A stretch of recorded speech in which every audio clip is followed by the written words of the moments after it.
What is going on, everybody? Thank you for tuning in to another edition of On the Road to Victory. I am your host, Jimmy Smith, and I hope you're all having yourselves a fantastic night. It's Tuesday, so therefore we are behind enemy lines with the Eagles' Week 11 opponent, the Washington Commanders. So I appreciate you all taking the time, hitting that like button, sharing, subscribing to the channel, everything you're doing to support this channel. I cannot thank you enough, truly. But let's jump right into this. Now, because this game is on Thursday, I want to show you the injury report because obviously there is no injury report show today. So you saw the Eagles, everyone that was DNP was limited. So looking good there. Everybody looks healthy. But you see for the Commanders, their list has not changed at all. Everybody has the same designation that they did yesterday. Tomorrow we'll get the game status report. We'll see who's out, who's questionable. I'll keep you up to date with that. You'll get that show. Then you'll get, actually, I think I'll include it with the top matchup show. So you'll get all this information in a couple of days here.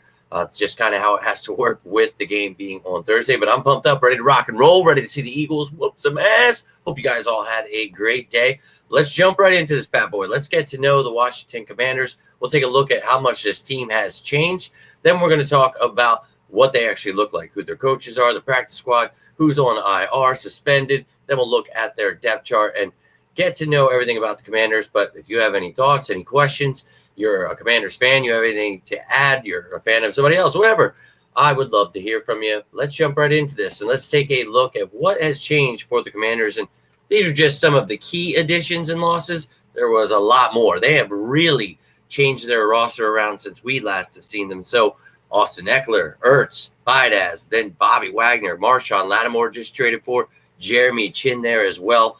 Then Jahan Dotson was let go of, traded to the Eagles, Curtis Samuel, Sadiq Charles, and you see Barton Fuller and Cameron Curl. Just some key losses, some names that are no longer with them, but they got rid of so many people, and you're going to see so many names that they've added. Don't worry. I have the color codes on that depth chart so you can see who's new to the team, all that great stuff. But let's take a look at some of the new players they added in the draft. And obviously, home run hit with pick number 2. I was furious that they got this young man, but we all knew it was coming, and it sucks. So you have to deal with them twice a year, but they've got to deal with Jalen Hurts and this defense twice a year. So best of luck to you, young man. But you see that they got Johnny Newton there out of Illinois. Got Sainer still, which I thought was a fantastic pick. I like Sinat. We talked about him before the draft. Talked about Coleman before the draft. Little McCaffrey there. Then Jordan McGee, the Temple kid. So I really liked a lot of their draft picks here. Jean-Baptiste from Notre Dame, Hampton from Washington there. So had themselves a pretty damn good draft. A new regime there for Washington, looking to change things around, hopefully get them a new stadium so that things not falling apart and almost taking out all these players. So they made some moves, and, dude, it has paid off so far. Now, we've talked about this, wait until they actually see some real teams. They just lost to the Steelers, and, well, they're about to face the Philadelphia Eagles. So best of luck to them, but they've been doing pretty damn well so far this season in the 10 games that they have played. So let's take a gander at how they're holding up, and surprisingly, it's the offense carrying them, man. Tied for 3rd in points, 4th in total yardage, 4th in rushing, 11th in passing, 8th in sacks given up, and 1st in turnovers. So not turning the ball over. I mean, not giving up sacks. It is crazy to see, but they added some great players there. Already had some great pieces in place. So wild, but Dan Quinn has really turned this thing around. And on the defensive side of the ball, 12th in points, 14th in total yardage, 28th against the rush. Run the damn ball. And 5th against the pass. 14th in sacks, tied for 18th in turnovers. So this is a defense that can be beat. We will take a look at what it looks like. But I'm telling you, this Eagles team, they continue to sleep, and that's perfectly fine. I've made a post a little while ago showing that the Eagles are top 7 in points, yardage on offense and defense. And people keep, talking about this player sucks, this player. Each week they have to move the goalpost because, well, they just don't know what they're talking about. And this Eagles team is only going to get better as we talk about in these parts every single day. So, well, jump on board while you can because, oh, yeah, there's the Commanders at 2. Oh, who's that at 1? Oh, yeah, the Eagles. So whatever little excuses they need for these couple of days, well, you didn't beat it. Oh, we're about to beat you. That's how we're going to take that first place and hold on to it by smashing them into the ground and continuing to win the next games. But my sights are set on that number 1 seed in the NFC. So you see the Commanders, they're vying for a wild card spot now with them losing out on that division lead. But a lot of season left to go here. We'll see how things play out, but I'm feeling pretty good about our chances. Just crazy to see it's the Commanders there, and you see the Cowboys over at 13, Giants at 16. Too funny. Too effing funny. But that is how this team is doing so far. And, well, let's take a look at this team and just mention, Dan Quinn, obviously now their head coach, brought in Cliff Kingsbury as his offensive coordinator. Former Cowboys coach Joe Wick comes with him. Larry Izzo, special teams ace coach. You've got good staff here. So when you've got good coaches, we as Eagles fans know what good coaches are. I mean, unless you're a casual fan or a media member, they'll probably tell you that being good is a bad thing. Being one of the most winning coaches in NFL history is a bad thing. That's really dumb. So, look, a good staff is a good thing. They've got good things going on for them, and that's a good staff that they have. Cliff Kingsbury is quite an offensive mind, and I'm sure he'll get another shot at a head coaching job eventually. But him and Jayden Daniels together, what a match that is. But let's talk about some of the other pieces. Then let's take a look at this team here. There's the practice squad. They can elevate a couple of guys per game. You know how it goes. If you don't, ask some questions. Talk about it all the time, though, so don't want to bore you by repeating myself. But these are the guys. See Julian Good-Jones there. Hey-oo. And a few other names. Bobby Hart, veteran. So Ife Obada's there. Carl Davis. Andre Jones Jr. So Zane Gonzalez was needed, signed, and then came right up off the practice squad because their kicker, I have him in fantasy, so I know Austin Seibert was out for this past week. We'll see if he's ready for Thursday. But here is their IR. These are the guys that definitely aren't playing, definitely not on this depth chart you are about to see. So Jonathan Allen, Jamison Crowder, and then 3 of their rookies, Jean-Baptiste, and then undrafted kids here, undrafted signings, Pollard and Yankoff. And then you see Kevon Seymour suspended. So those are the guys you will not see on this upcoming depth chart. But let's look at this depth chart and see what this team looks like. And you saw the injuries. You see what's going on. So keep that stuff in mind. But I will have that game status report tomorrow, which comes with an updated look at the depth chart. So you'll see who's actually out, questionable, and, you guys can see who's behind them and who could, possibly take their place. So let's take a look here at the offense. And you can see the key at the bottom right there. Anyone in outlined yellow there is a rookie. Yellow is new to the team this year. Silver will be the practice squad elevations, and then the red and orange for the injury designations. So those will come out tomorrow. But here you can see whole new quarterback room with Mariota, Driscoll added, and then Brian Robinson's been whooping ass. Last year a rookie, got shot. Now he's kicking ass. Pearsall doing the same this year. Added Eckler, added Jeremy McNichols, got Chris Rodriguez on their active roster now. But we know Scary Terry. We know Diami Brown. They've added Noah Brown, Luke McCaffrey, and Olamide Zaccheaus. Obviously left us to go there. But McCaffrey's been taking his spot. And look, that's a decent room right there. I thought Noah Brown, getting out of the Texans room and getting an opportunity, it was good for him.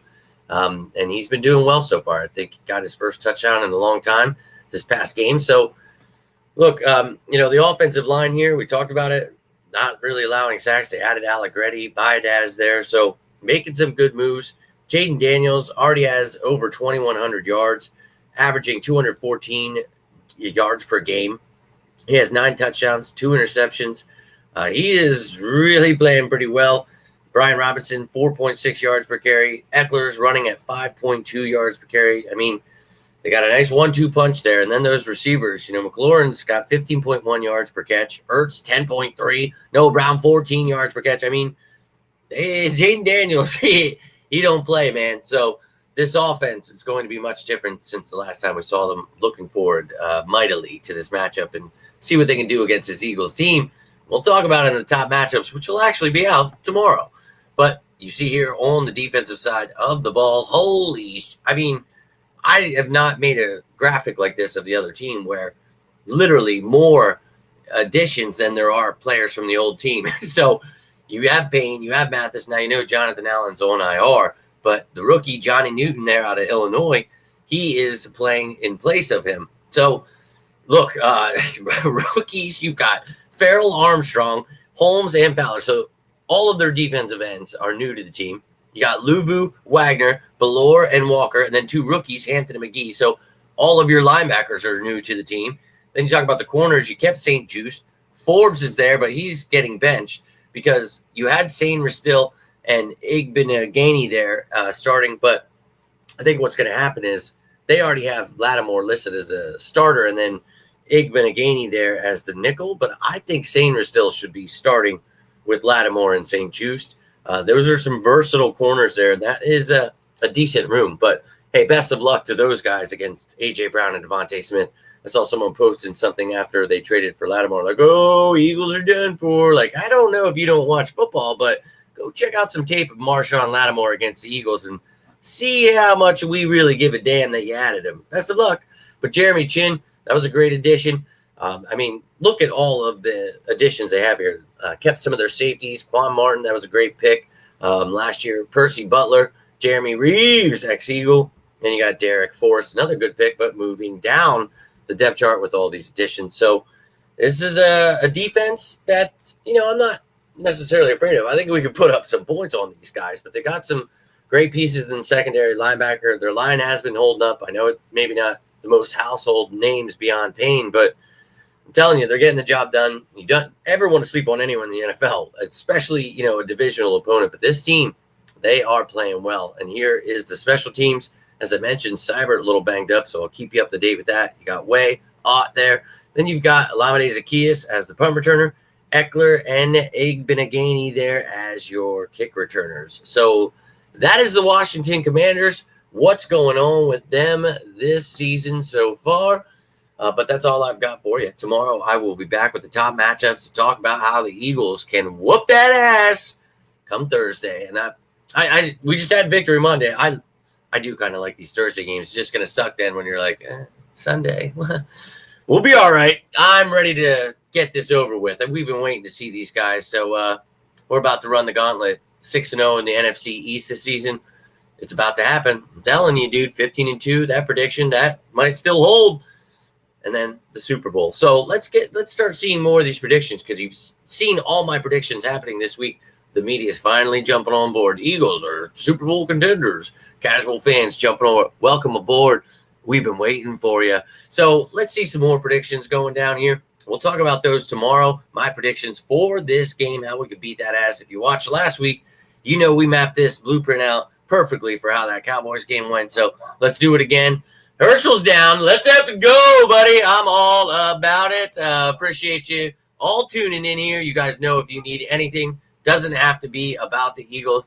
I am always here for you guys as you are for me. If you got anything from this, do me a favor. Hit that like button. Share this bad boy. Subscribe to the channel. Herschel's trying to tell you, go effing birds. He just keeps saying it. I get it. They know. We all know. But I want to hear you say it. So, ladies and gentlemen, all I've got for you. Until next time, I'm Jimmy Smith, and this is On the Road to Victory. You all stay safe out there, and as always, go Birds!